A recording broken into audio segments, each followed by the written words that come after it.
My dear friends and professionalists, I am Uday Singh, advocate speaking. ನೀವೆಲ್ಲರೂ ಸಹ ನನ್ನ channel ಅನ್ನು ನೋಡ್ತಾ ಇದ್ದೀರಿ ಅಂತ ನಾನು ಅಂದ್ಕೊಂಡಿದ್ದೀನಿ.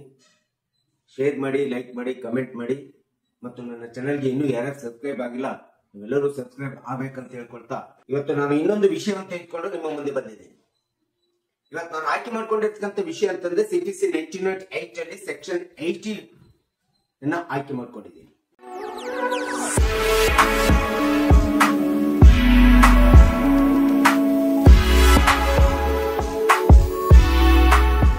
ಸೊ CPC ಸೆಕ್ಷನ್ 80 ಎಂಬತಕ್ಕಂಥದ್ದು ಸಿವಿಲ್ ದಾವೆಗಳಲ್ಲಿ ಒಂದು ಅತಿ ಪ್ರಮುಖವಾದಂತ ಪಾತ್ರ ನಿರ್ವಹಣೆ ಮಾಡುವಂತ ಒಂದು ಸೆಕ್ಷನ್ ಅಂತೇಳಿ ನಾವು ಅಂದ್ಕೊಂಡಿದ್ದೀವಿ. ಈ ಒಂದು ಸೆಕ್ಷನ್ 80 ಏನ್ ಹೇಳ್ತದೆ ಎಂಬುದರ ಬಗ್ಗೆ ಈ ವಿಡಿಯೋ ಮೂಲಕ ನಾವು ಒಂದಿಷ್ಟು ತಿಳ್ಕೊಳ್ಳಿಕ್ಕೆ ಪ್ರಯತ್ನ ಮಾಡೋಣ. ಸೊ ಯಾವುದೇ ಒಂದು ಸಿವಿಲ್ ದಾವೆಯನ್ನ ಸರ್ಕಾರಿ ಅಧಿಕಾರಿಗಳ ವಿರುದ್ಧ ಹೂಡಿದಂತ ಸಂದರ್ಭದಲ್ಲಿ ಅಥವಾ ಯಾವುದೇ ಒಂದು ದಾವೆ ಒಳಗಡೆ ಸರ್ಕಾರಿ ಅಧಿಕಾರಿಗಳು ಪ್ರತಿವಾದಿಗಳಾಗಿ ಬರುವಂತ ಸಂದರ್ಭದೊಳಗಡೆ ಸೆಕ್ಷನ್ 80 ಎಂಬತಕ್ಕಂಥದ್ದು CPC ಒಳಗಡೆ ಅತಿ ಪ್ರಮುಖವಾದಂತ ಪಾತ್ರ ನಿರ್ವಹಣೆಯನ್ನು ಮಾಡ್ತದೆ. ಈ ಒಂದು ಸೆಕ್ಷನ್ ಅಡಿ ಒಳಗಡೆ ವಾದಿಯಾದಂತವರು ಸರ್ಕಾರಿ ನೌಕರರಿಗೆ, ಸಾರ್ವಜನಿಕ ಅಧಿಕಾರಿಗಳಿಗೆ ಅವರ ವಿರುದ್ಧ ನೋಟಿಸ್ ಅನ್ನ, ಸಮನ್ಸ್ ಅನ್ನ ಕಳಿಸಿ ನ್ಯಾಯಾಲಯಕ್ಕೆ ಬಂದು ತಮ್ಮದೇ ಆದಂತ ಹೇಳಿಕೆ ಮತ್ತು ಲಿಖಿತ ದಾಖಲಾತಿಗಳನ್ನ ಕೊಡಿ ಅಂತೇಳಿ ಒಂದು ಸಮನ್ಸ್ ಅನ್ನ ಅಥವಾ ನೋಟಿಸ್ ಅನ್ನು ಕೊಡತಕ್ಕಂತ ಒಂದು ಅತಿ ಪ್ರಮುಖವಾದಂತ ಸೆಕ್ಷನ್ 80 ಅಂತೇಳಿ ನಾವು ಹೇಳ್ಬೇಕು. ಒಬ್ಬ ಸರ್ಕಾರಿ ನೌಕರ ಅಥವಾ ಸಾರ್ವಜನಿಕ ಅಧಿಕಾರಿಗಳು ಒಂದು ಸರ್ಕಾರದ ಪರವಾಗಿ ತಾವು ತೆಗೆದುಕೊಂಡಿರ್ತಕ್ಕಂಥ ನಿರ್ಣಯ ಇರಬಹುದು ಅಥವಾ ನಿರ್ಧಾರಗಳನ್ನಿರ್ಬೋದು, ಈ ರೀತಿ ಯಾವುದೇ ಒಂದು ದಾವೆ ಬಗ್ಗೆ ತಾವು ತೆಗೆದುಕೊಂಡಿರ್ತಕ್ಕಂಥ ನಿರ್ಣಯ ಅಥವಾ ನಿರ್ಧಾರ ಎಂಬತಕ್ಕಂಥದ್ದನ್ನ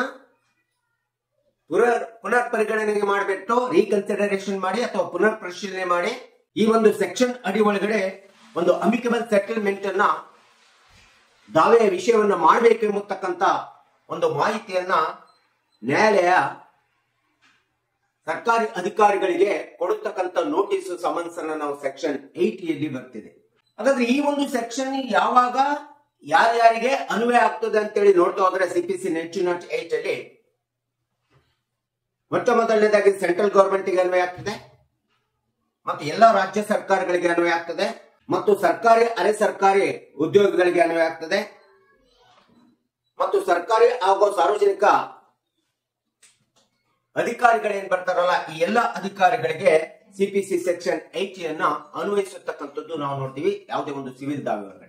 ಸೊ ಸರ್ಕಾರಿ ಅಧಿಕಾರಿಗಳ ವಿರುದ್ಧ ವಾದಿ ಯಾವುದೇ ಒಂದು ದಾವೆ ಹೂಡಿದಂತ ಸಂದರ್ಭದೊಳಗಡೆ ಈ ಸೆಕ್ಷನ್ ಅಡಿ ಒಳಗಡೆ ಏನು ರಿಲೀಫ್ ಅನ್ನ ಕೊಡಬೇಕು ಎಂಬುದರ ಬಗ್ಗೆ ಕೇಳಬೇಕಾಗುತ್ತೆ, ಪರಿಹಾರವನ್ನ ಕೇಳಬೇಕಾಗುತ್ತೆ. ಅಷ್ಟೇ ಅಲ್ಲದೆ ಈ ಸೆಕ್ಷನ್ ಅಡಿಯೊಳಗೆ ಸಾರ್ವಜನಿಕ ಅಧಿಕಾರಿಗಳು ಅಥವಾ ಸರ್ಕಾರ ಅಧಿಕಾರಿಗಳು ತೆಗೆದುಕೊಂಡಿರ್ತಕ್ಕಂಥ ನಿರ್ಣಯ ಅಥವಾ ನಿರ್ಧಾರಗಳಿಂದ ವ್ಯಕ್ತಿಗೆ ಅಥವಾ ಯಾವುದೇ ಸಂಸ್ಥೆಗೆ ಅನ್ಯಾಯ ಆದಂತ ಸಂದರ್ಭದೊಳಗಡೆ ಸಿವಿಲ್ ದಾವೆಯನ್ನ ಅಂತವರ ವಿರುದ್ಧ ಹಾಕ್ಲಿಕ್ಕೋಸ್ಕರ ಸೆಕ್ಷನ್ 80 ಅತಿ ಮಹತ್ವಪೂರ್ಣವಾದಂತ ಪಾತ್ರ ನಿರ್ವಹಣೆ ಮಾಡತಕ್ಕಂಥದ್ದನ್ನು ನಾವು ಇಲ್ಲಿ ನೋಡ್ತೀವಿ. ಈ ಒಂದು ಸೆಕ್ಷನ್ ಅಡಿ ಒಳಗಡೆ ಯಾವುದೇ ವಿಧವಾದಂತ ಆರ್ಥಿಕ ಲಾಸ್ ಆಗಿರ್ಬೋದು, ಡ್ಯಾಮೇಜಸ್ ಆಗಿರ್ಬೋದು ಮತ್ತು ಯಾವುದೇ ವಿಧವಾದಂತ ಕಾಂಪೆನ್ಸೇಷನ್ಸ್ ಕೇಳತಕ್ಕಂಥದ್ದಾಗಿರ್ಬೋದು, ಇವೆಲ್ಲವುಗಳನ್ನು ಕೂಡ ಈ ಒಂದು ಸೆಕ್ಷನ್ ಅಡಿಯಲ್ಲಿ ಕೇಳಬೇಕಾಗುತ್ತೆ. ಇನ್ನು ಸೆಕ್ಷನ್ 80 ಯಾವ್ಯಾವ ಸಂದರ್ಭದಲ್ಲಿ ಅನ್ವಯ ಆಗೋದಿಲ್ಲ, ಯಾಕಂದ್ರೆ ಸೆಕ್ಷನ್ 80 ಎಂಬತಕ್ಕಂಥದ್ದು ಎಲ್ಲ ಸಂದರ್ಭದಲ್ಲೂ ಸಹ ಸಾರ್ವಜನಿಕರ ಅಧಿಕಾರಿಗಳ ವಿರುದ್ಧ ನೋಟಿಸ್ ಅನ್ನ ಸಮನ್ಸ್ ಕಳಿಸ್ಲಿಕ್ಕೆ ಆಗೋದಿಲ್ಲ. ಕೆಲವೊಂದು ಸಂದರ್ಭದಲ್ಲಿ ಈ ಒಂದು ಸೆಕ್ಷನ್ 80 ಅನ್ವಯನ ಆಗೋದಿಲ್ಲ ಸಿವಿಲ್ ದಾವೆ ಒಳಗಡೆ. ಉದಾಹರಣೆಗೆ ನಾವು ಯಾವ್ದಾದ್ರು ಒಂದು ಸಿವಿಲ್ ದಾವೆ ಒಳಗಡೆ ಅರ್ಜೆಂಟ್ ರಿಲೀಫ್ ಅನ್ನು ಕೇಳುವಂತ ಸಂದರ್ಭದಲ್ಲಿ ಸರ್ಕಾರದ ವಿರುದ್ಧನೇ ಆಗಲಿ ಅಧಿಕಾರಿಗಳ ವಿರುದ್ಧನೇ ಆಗಲಿ ಅರ್ಜೆಂಟ್ ರಿಲೀಫ್ ಅಥವಾ ಇಂಟೀರಿಯಂ ಇಂಜೆಕ್ಷನ್ ಮಧ್ಯಂತರ ತಡೆಯಾಜ್ಞೆ ಕೇಳುವಂತ ಸಂದರ್ಭದಲ್ಲಿ ಈ ಸೆಕ್ಷನ್ ಅನ್ವಯ ಆಗೋದಿಲ್ಲ. ಇನ್ನು ಕೆಲವೊಂದು ಸ್ಪೆಸಿಫಿಕ್ ಆಕ್ಟ್ ಗಳನ್ನ ನೋಡಿದಂತ ಸಂದರ್ಭದೊಳಗಡೆ, ಕಾನೂನುಗಳನ್ನ ಅನ್ವಯ ಮಾಡಿದಂತ ಸಂದರ್ಭದೊಳಗಡೆ ಸಿವಿಲ್ ದಾವೆಯನ್ನು ಹೂಡಿದಂತ ಸಂದರ್ಭದಲ್ಲಿ ಈ ಒಂದು ಸೆಕ್ಷನ್ 80 ಅನ್ವಯಿಸೋದೇ ಇಲ್ಲ. ಉದಾಹರಣೆಗೆ ಕನ್ಸ್ಯೂಮರ್ ಫೋರಂ ಆಕ್ಟ್ 1986 ಇರಬಹುದು, ಅಥವಾ ನಾವು ಯಾವುದೇ ಒಂದು ಸಿವಿಲ್ ದಾವೆಯ ವಿರುದ್ಧ ಹೈಕೋರ್ಟ್ಗೆ ಕಾನ್ಸ್ಟಿಟ್ಯೂಷನ್ ಆರ್ಟಿಕಲ್ 226, 227 ಅಡಿ ಒಳಗಡೆ ನಾವೇನಾದ್ರೂ ರಿಟ್ ಹೋದಂತ ಸಂದರ್ಭದಲ್ಲಿ ಸೆಕ್ಷನ್ 80 ಅನ್ವಯಿಸೋದೇ ಇಲ್ಲ. ಮತ್ತು CPC ಸೆಕ್ಷನ್ 191 ಪ್ರಕಾರ ನಾವು ಪಬ್ಲಿಕ್ ಇಂಟ್ರೆಸ್ಟ್ ಲಿಟಿಗೇಷನ್ ಅನ್ನ, ಸಾರ್ವಜನಿಕ ಹಿತಾಸಕ್ತಿಯನ್ನ ಅರ್ಜಿ ಹಾಕಿದಂತ ಸಂದರ್ಭದಲ್ಲಿ ಆ ಸಂದರ್ಭದಲ್ಲೂ ಸಹ ಸೆಕ್ಷನ್ 80 ಅನ್ವಯಿಸೋದಿಲ್ಲ. ಇನ್ನು ಕೆಲವೊಂದು ಫ್ಯಾಮಿಲಿ ಕೋರ್ಟ್ ಕೌಟುಂಬಿಕ ನ್ಯಾಯಾಲಯಗಳಲ್ಲಿ ಹೋದಂತ ಸಂದರ್ಭದಲ್ಲಿ ಅಲ್ಲಿ ಸಿಪಿಸಿ ಸೆಕ್ಷನ್ 80 ಅನ್ವಯಿಸದೇ ಇರತಕ್ಕಂಥದ್ದನ್ನ ನಾವು ನೋಡ್ತಿದೀವಿ. ಈ ಎಲ್ಲ ಸಂದರ್ಭಗಳನ್ನ ನೋಡಿದಾಗ ಸಿಪಿಸಿ ಸೆಕ್ಷನ್ 80 ಅನ್ವಯಿಸದೇ ಇರತಕ್ಕಂಥದ್ದನ್ನ ನಾವಿಲ್ಲಿ ಕಾಣಬೇಕಾಗ್ತದೆ. ಇನ್ನು ಈ ಒಂದು ಸೆಕ್ಷನ್ ಅಡಿ ಒಳಗಡೆ ಅಧಿಕಾರಿಗಳಿಗೆ ನೋಟಿಸ್ ಅನ್ನು ಇಶ್ಯೂ ಮಾಡುವಂತ ಸಂದರ್ಭದಲ್ಲಿ ಕಾಲಮಿತಿ ಕಾಯ್ದೆ ಪ್ರಕಾರ 2 ತಿಂಗಳು ಮುಂಚಿತವಾಗಿ ನೋಟಿಸ್ ಅನ್ನು ಕೊಡಬೇಕಾಗುತ್ತೆ. ಅಷ್ಟೇ ಅಲ್ಲದೆ ನೋಟಿಸ್ ಅನ್ನು ಕೊಡುವಂತ ಸಂದರ್ಭದಲ್ಲಿ ಕಾಸ್ ಆಫ್ ಆಕ್ಷನ್ ಅನ್ನು ಇರಬೇಕು, ದಾವೆಯ ಕಾರ್ಯ ಏನಿದೆ ತೋರಿಸಬೇಕು, ದಾವೆಯ ಸಾರಾಂಶವನ್ನು ತೋರಿಸಬೇಕು, ದಾವೆಯ ಉದ್ದೇಶವನ್ನು ತೋರಿಸಬೇಕು, ಮತ್ತು ಯಾವ ಗ್ರೌಂಡ್ಸ್ ಮೇಲೆ ನಾವು ಸರ್ಕಾರಿ ಅಧಿಕಾರಿಗಳ ವಿರುದ್ಧ ದಾವೆಯನ್ನು ಹಾಕಿದೀವಿ ಎಂಬತಕ್ಕಂಥದ್ದನ್ನ ಹೇಳಬೇಕಾಗುತ್ತೆ. ಇದೆಲ್ಲದನ್ನ ಪ್ಲೇಂಟ್ ಕಾಪಿ ಅಂತೇಳಿ ತಯಾರು ಮಾಡಿ ಟೈಪ್ ಮಾಡಿ ಆ ಪ್ಲೇಂಟ್ ಕಾಪಿಯನ್ನ ನಾವು ಸಂಬಂಧಪಟ್ಟಂತ ಅಧಿಕಾರಿಗಳಿಗೆ ವಾದಿ ಕಳಿಸ್ಕೊಡ್ಬೇಕಾಗುತ್ತೆ. ಮತ್ತು ಈ ಒಂದು ಪ್ಲೇಂಟ್ ಕಾಪಿ ಒಳಗಡೆ ವಾಟ್ ರಿಲೀಫ್ ಯು ಹ್ಯಾವ್ ಸಾಟ್, ನಾವೇನು ಪರಿಹಾರವನ್ನ ಕೇಳಿದೀವಿ ಎಂಬತಕ್ಕಂಥದ್ದು ಸಹ ಮೆನ್ಷನ್ ಮಾಡಬೇಕು ಅಥವಾ ಇರಬೇಕಾಗುತ್ತೆ. ಸೊ ಈ ರೀತಿ ಸೆಕ್ಷನ್ 80 ಒಳಗಡೆ ಯಾವುದೇ ಒಂದು ನೋಟಿಸ್ ಅನ್ನ ಸಮನ್ಸ್ ಅನ್ನ ಸಂಬಂಧಪಟ್ಟಂತ ಅಧಿಕಾರಿಗೆ ಕಳಿಸಬೇಕಾದ್ರೆ ನೋಟಿಸ್ ಸರ್ವ್ ಆಗ್ಲೇಬೇಕಾಗುತ್ತೆ. ಒಂದು ವೇಳೆ ಸರ್ವ್ ಆಗಿಲ್ಲ ಅಂತಂದ್ರೆ, ನೋಟಿಸ್ ಮುಟ್ಟಿಲ್ಲ ಅಂತಂದ್ರೆ ಸಹಜವಾಗಿ ದಾವೆ ಡಿಸ್ಮಿಸ್ ಆಗುವಂತ ಚಾನ್ಸಸ್ ಇರ್ತದೆ ಮತ್ತು ಸಿವಿಲ್ ದಾವೆ ಇಟ್ ಇಸ್ ನಾಟ್ ಮೇಂಟೈನಬಲ್ ಅಂತೇಳಿ ಹೇಳಬೇಕಾಗುತ್ತೆ.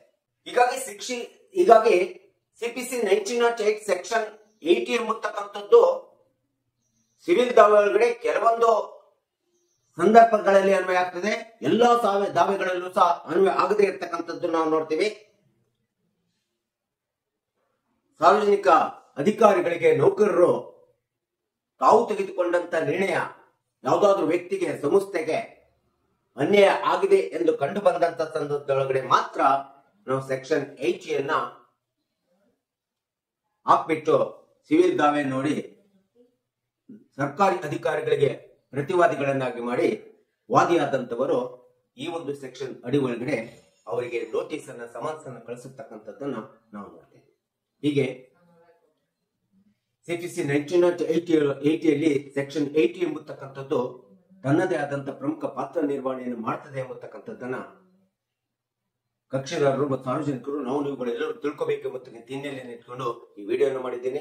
ದಯವಿಟ್ಟು ನನ್ನ ವಿಡಿಯೋ ಇಷ್ಟ ಆಗಿದ್ರೆ ಶೇರ್ ಮಾಡಿ, ಲೈಕ್ ಮಾಡಿ, ಕಮೆಂಟ್ ಮಾಡಿ ಮತ್ತು ನನ್ನ ಚಾನೆಲ್ಗೆ ಇನ್ನೂ ಯಾರು ಸಬ್ಸ್ಕ್ರೈಬ್ ಆಗಿಲ್ಲ ದಯವಿಟ್ಟು ಸಬ್ಸ್ಕ್ರೈಬ್ ಆಗಬೇಕಂತ ಕೇಳ್ಕೊಳ್ತಾ ಇವತ್ತಿನ ವಿಷಯಕ್ಕೆ ವಿರಾಮ ಹೇಳ್ತೀನಿ. ಇನ್ನೊಂದು ವಿಷಯ ಇಟ್ಕೊಂಡು ನಿಮ್ಮ ಮುಂದೆ ಬರ್ತೀನಿ. ಜೈ ಹಿಂದ್, ಜೈ ಕರ್ನಾಟಕ.